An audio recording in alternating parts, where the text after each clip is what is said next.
happy, doing well, and will gain learnings after this discussion. So I am the first presenter of this group. By the way, I am Glidel Manava Aklo, and we are the Group 9. Our topic will be rooming in the context of portfolio assessment. So let's get started.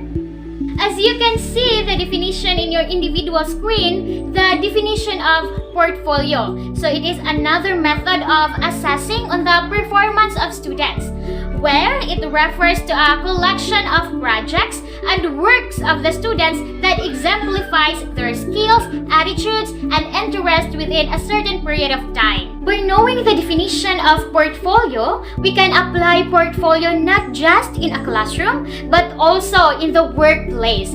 But in this topic, we are just focusing in the student's portfolio in particular. So, what is portfolio assessment? It is an alternative of assessing students' performance in the class or an output to cater to different audiences and purposes. It becomes useful and widely used in assessing and measuring the progress of the students. It documents the process of learning and the changes that occur during the process depending on the types of the portfolio that you were preparing or you were engaging. Aside from that, it is also documents the process of learning and the changes that occur during the process. With this means, it will not occur in this particular time only.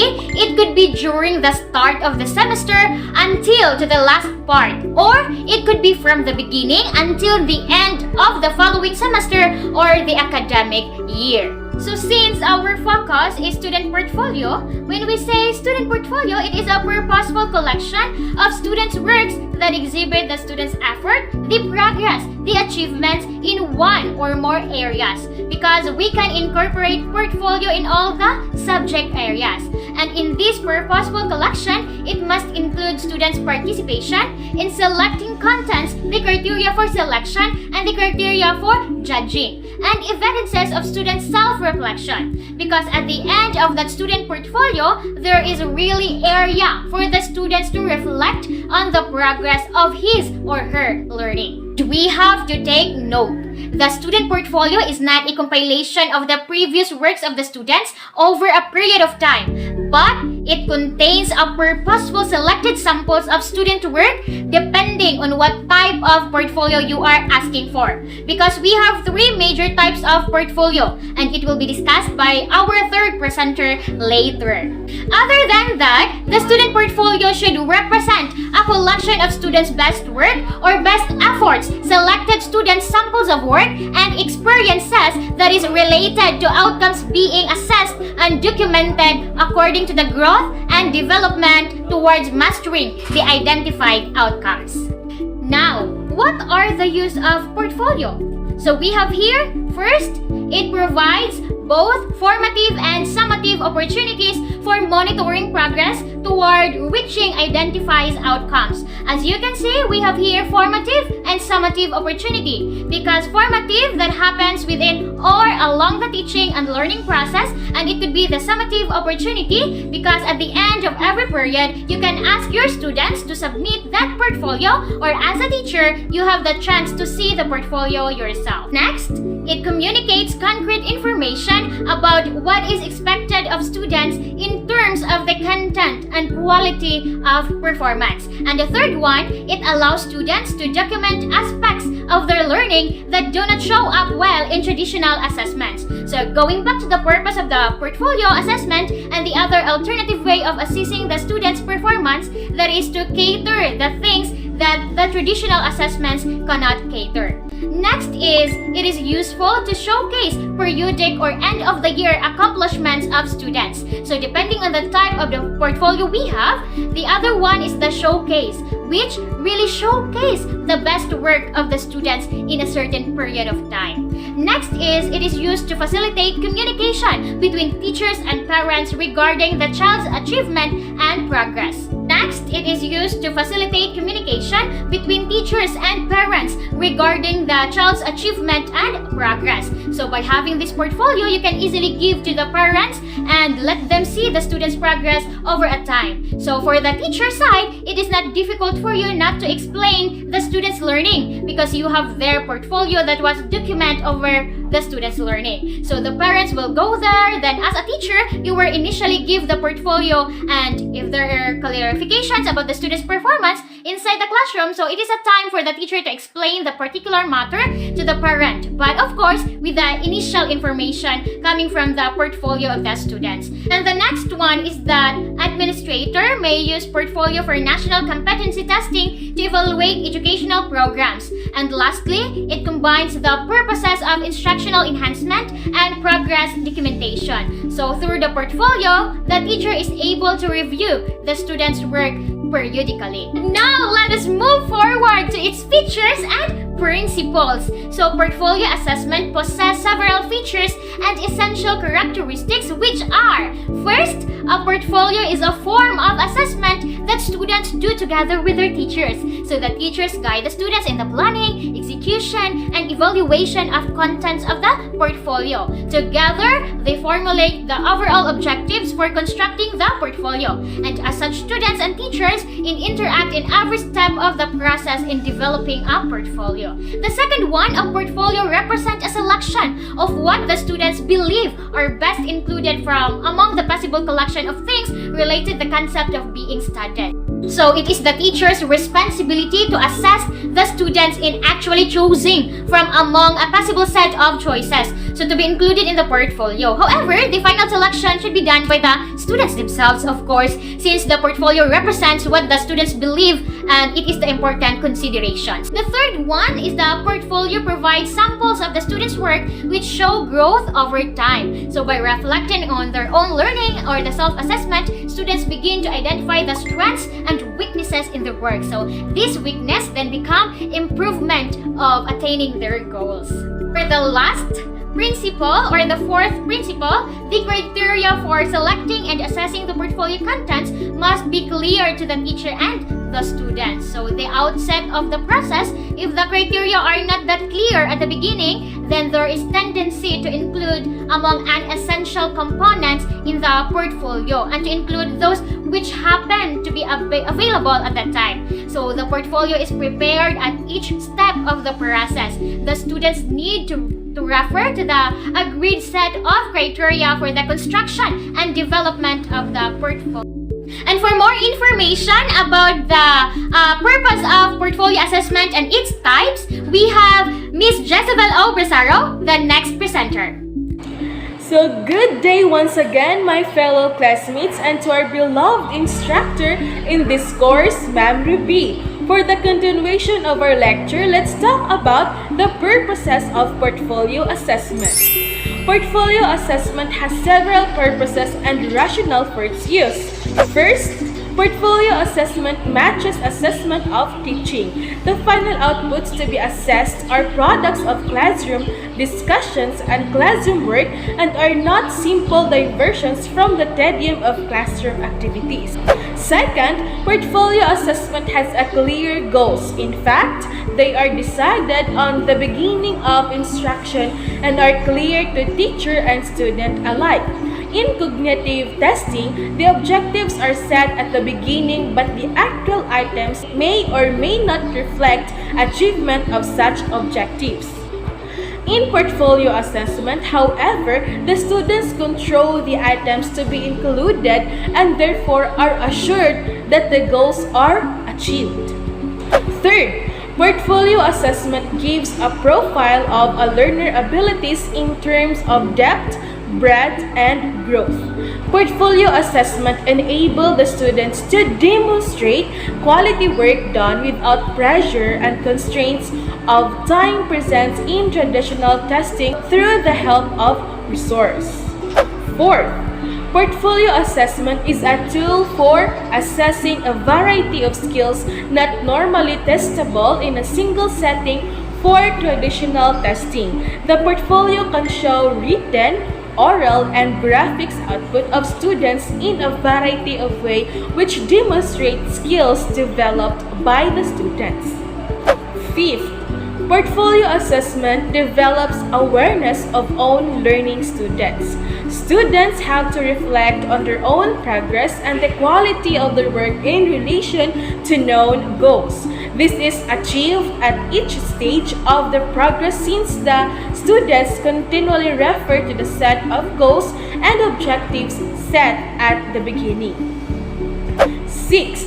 Portfolio assessment caters to individuals in a heterogeneous class. Such a flexibility is attributed to the fact that portfolio assessment is open-ended so that students can demonstrate their abilities on their own level and caters to differential learning styles and expression of varying their strengths.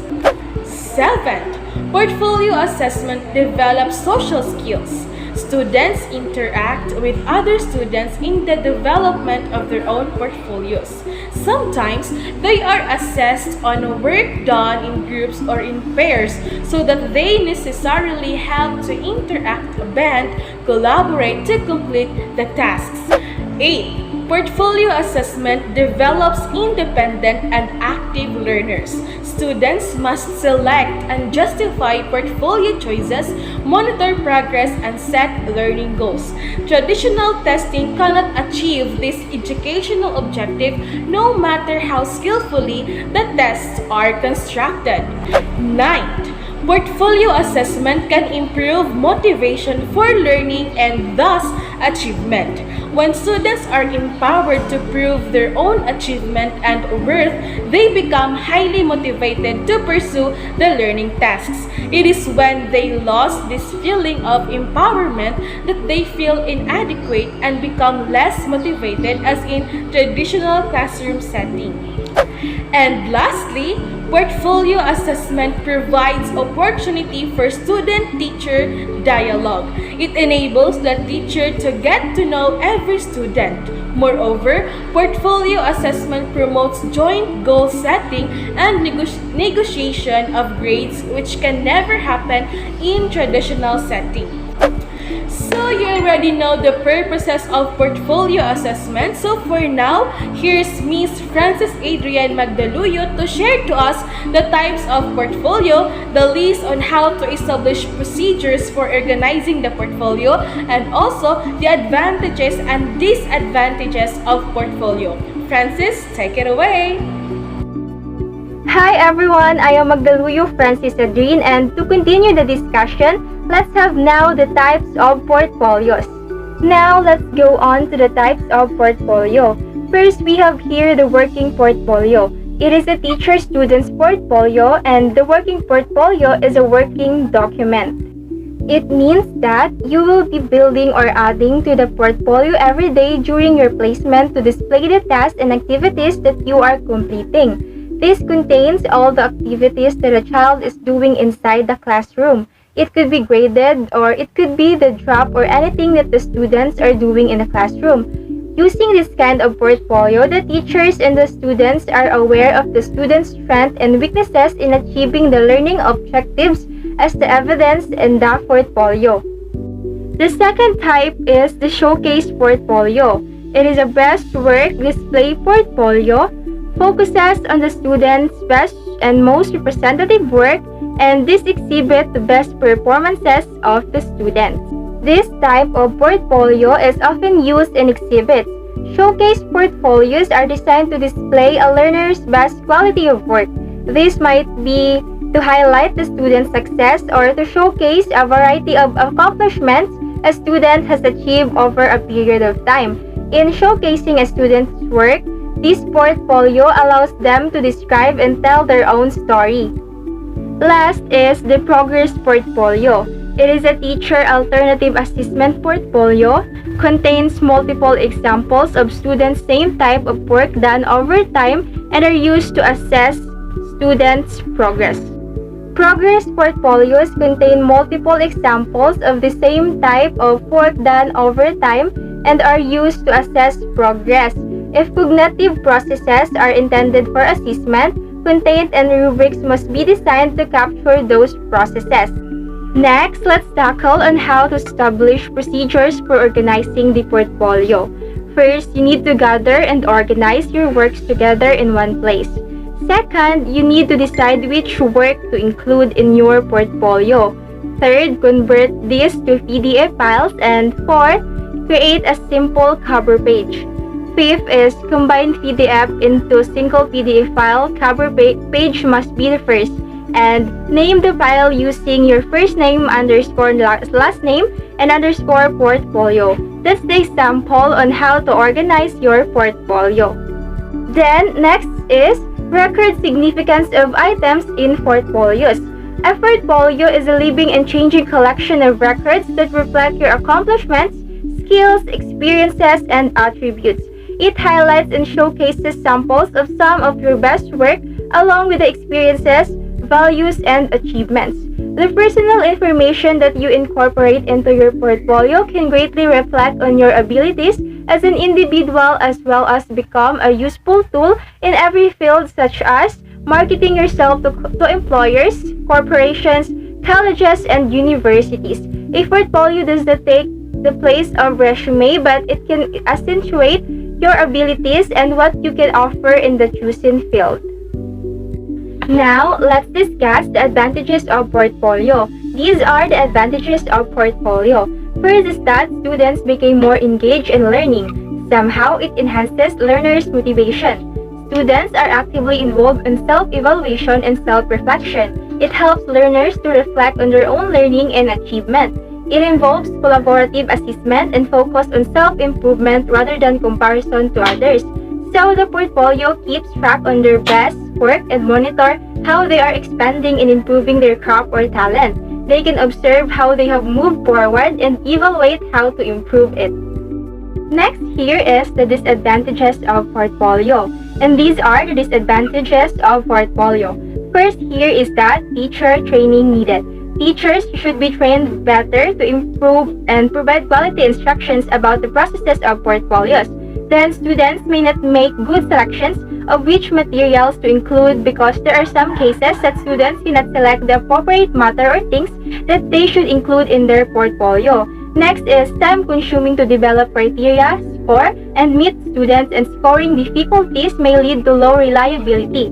It is true that it may take some time when it comes to developing and polishing your portfolio, and you need to make sure that the scoring you created can't affect the performance of your portfolio, which can lead to low reliability and effectiveness.